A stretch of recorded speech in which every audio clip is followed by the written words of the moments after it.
महात्मा गांधी जी ने शहीद भगत सिंह को छुड़वाने के प्रयास नहीं किए। Mahatma Gandhi ji doctor B R. अम्बेडकर के पक्के विरोधी थे। महात्मा गांधी मुस्लिमों के साथ थे। ऐसी ही कई अवधारणाएं लोगों ने अपने मन में बनाकर रखी हुई हैं। तो चलिए जानते हैं कि इन अवधारणाओं में कितनी सच्चाई है और कितना झूठापन है। महात्मा गांधी जी ने शहीद भगत सिंह को छुड़वाने के प्रयास नहीं किए, ये बात बिल्कुल ही गलत है। बल्कि महात्मा गांधी जी आखिरी समय तक लगे रहे, जो कि उनकी फांसी ना हो। भगत सिंह को गिरफ्तार क्यों किया गया आखिर? अप्रैल 1929 में भगत सिंह ने अपने साथी बटुकेश्वर दत्त के साथ मिलकर सेंट्रल असेंबली यानी कि आज का सांसद भवन, उसमें बम फेंक दिया। उस बम से किसी की मृत्यु तो नहीं हुई, बस थोड़ी बहुत चोटें आई। उस टाइम ब्रिटिश सरकार कुछ बिल पास कर रही थी। बम फेंककर उन्होंने नारा दिया, इंकलाब जिंदाबाद, और वहां से भागने की वजह उन्होंने खुद को अरेस्ट करवा लिया था। उनके खिलाफ बहुत से झूठे आरोप भी लगाए जाते हैं और 14 साल की सज़ा भी सुना दी जाती है। पहली बार गांधी जी 4 मई 1930 को ब्रिटिश सरकार के खिलाफ भगत सिंह के फेवर में एक पत्र लिखते हैं, जो कि फेल हो जाता है। फिर 7 अक्टूबर 1930 के दिन भगत सिंह, राजगुरु और सुखदेव को फांसी की सज़ा सुना दी जाती है और बटुकेश्वर दत्त को 14 साल के लिए काले पानी की सज़ा हो जाती है।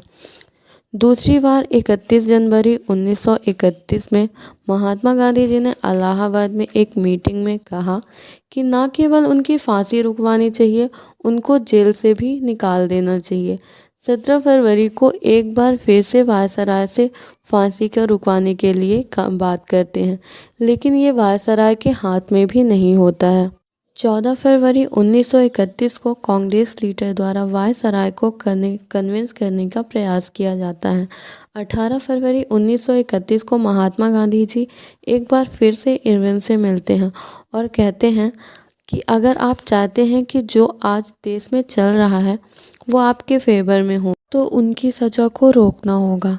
गांधी जी ये चाहते थे कि सज़ा थोड़े दिनों के लिए स्थगित हो जाए, फिर आगे हम देखेंगे कि क्या करना है, लेकिन ऐसा पॉसिबल नहीं हो पाता। 7 मार्च 1931 को महात्मा गांधी जी दिल्ली की पब्लिक मीटिंग में कहते हैं कि किसी को भी फांसी की सज़ा नहीं होनी चाहिए। भगत सिंह जैसे बहादुर इंसान को तो बिल्कुल भी नहीं। और 19 मार्च को महात्मा गांधी जी फिर से इरविन से मिलते हैं और कोशिश करते हैं कि फांसी रुकनी चाहिए। ऐसा ही कई प्रयास महात्मा गांधी जी द्वारा किया जाता है और अंतिम बार 23 मार्च 1931 को एक पत्र लिखते हैं और उसमें अपनी पूरी जान लगा देते हैं, लेकिन वो भी फेल हो जाता है। और 31 मार्च 1931 को भगत सिंह, राजगुरु और सुखदेव शहीद हो जाते हैं। और दूसरा पॉइंट आता है कि क्या गांधी जी डॉक्टर बी.आर. अम्बेडकर जी के पक्के विरोधी थे? चलिए जानते हैं। गांधी जी और अम्बेडकर जी के बीच कुछ बातों को लेकर विरोध था, लेकिन पक्के विरोधी कहना बिल्कुल ही गलत होगा। बात करें बी.आर. अम्बेडकर जी की, तो उन्होंने जाति पात और छुआछूत को लेकर बहुत सी बाधाएं फेस की हैं। उन्हें इन सब से इतनी नफरत थी कि ना तो वो केवल हिंदू लोग को गलत ठहराते थे, बल्कि वो हिंदू धर्म का ही खुला विरोध करते थे। वहीं दूसरी तरफ बात करें महात्मा गांधी की, तो वो पक्के हिंदू थे। वो गीता को अपनी स्पिरिचुअल डिक्शनरी मानते थे और वो पक्के होने की वजह से दूसरे धर्म का भी रिस्पेक्ट करते थे और जाति व्यवस्था को भी मानते थे और ये भी मानते थे कि शादी अपनी ही जात में होनी चाहिए और ये भी मानते थे कि छुआछूत बहुत ही गलत है। महात्मा गांधी जी ने सन 1932 में अनटचेबिलिटी लीग की स्थापना भी की। महात्मा गांधी जी दूसरी कास्ट या दूसरे रिलीजन से शादी करने के पक्के विरोधी थे, लेकिन वक्त के साथ साथ उन्होंने भी अपनी सोच में परिवर्तन किया और 1932 में कहा कि दूसरी कास्ट व दूसरे रिलीजन में शादी करने वाली बात बिल्कुल ही गलत है। यह हमारी सोसाइटी को कमज़ोर कर रहा है। और गांधी जी 1946 में अपने आश्रम में ये तक कह दिया कि किसी एक जोड़े में एक हरिजन होना अनिवार्य है। वहीं दूसरी तरफ अक्टूबर 1935 की कॉन्फ्रेंस में अंबेडकर जी ने खुलकर बोल दिया कि हिंदुज़म मैं छोड़ रहा हूँ और बाद में बुद्धिज़्म को अपना लिया। अब असली मुद्दा तब शुरू होता है जब आरक्षित निर्वाचित क्षेत्र का नियम आता है।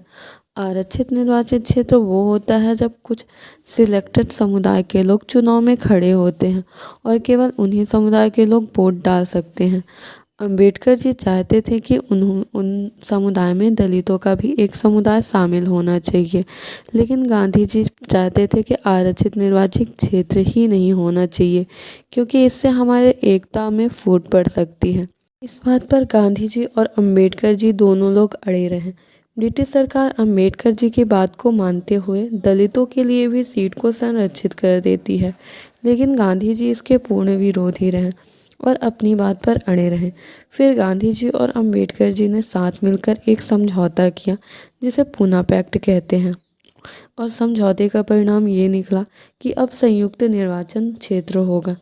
संयुक्त निर्वाचन क्षेत्र उसे कहते हैं जिसमें सिलेक्टेड कम्युनिटी के सदस्य लड़ेंगे और वोट सभी डाल सकेंगे। एक और समझौता हुआ कि 4 दलित चुनाव में खड़े होंगे, जिसमें से एक सिलेक्टेड होंगे, उसमें केवल दलित ही वोट डाल सकेंगे।